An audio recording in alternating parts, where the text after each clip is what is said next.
অদ্ভুত সুন্দর এই ঘটনাটি সৌদি আরবের তায়েফ নগরে হযরত আব্দুল্লাহ ইবনে আব্বাস রাদিয়াল্লাহু তাআলা আনহু জীবনের শেষ সময়ে তায়েফে বসবাস করতেন এবং ৭২ বছর বয়সে সেখানে ইন্তেকাল করেন। যখন তিনি ইন্তেকাল করেন তখন ওনার জানাজার খাটিয়ার পাশে এসে অদ্ভুত অপরিচিত একটি পাখি এসে বসে এবং ওনার কাফনের ভিতরে ঢুকে যায়, যা আর পরে কখনো বের হতে দেখা যায়। যখন ওনাকে কবরে রাখা হয় এবং দাফন কার্য সম্পন্ন করা হয় তখন কবরের ভেতর থেকে কেউ এই আয়াতগুলো পড়ছিল, সূরা আল ফজরের ২৭ থেকে ৩০ নম্বর আয়াতগুলো।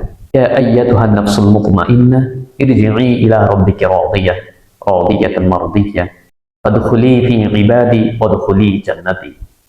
হে প্রশান্ত আত্মা, তুমি এদিকে আসো, তুমি তোমার রবের কাছে সন্তুষ্ট চিত্তে আনন্দের সাথে ফিরে আসো।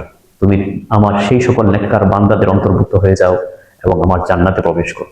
ওনার জানাজার পরবর্তী এই ঘটনাটি উপস্থিত সকল সাহাবী এবং তাবী প্রত্যক্ষ করেছেন এবং এই তারাওয়াত শুনেছেন এবং এই ঘটনাটি তাফসিরে ইবনে কাসির এবং তাফসিরে তাবারিতে বর্ণিত হয়েছে।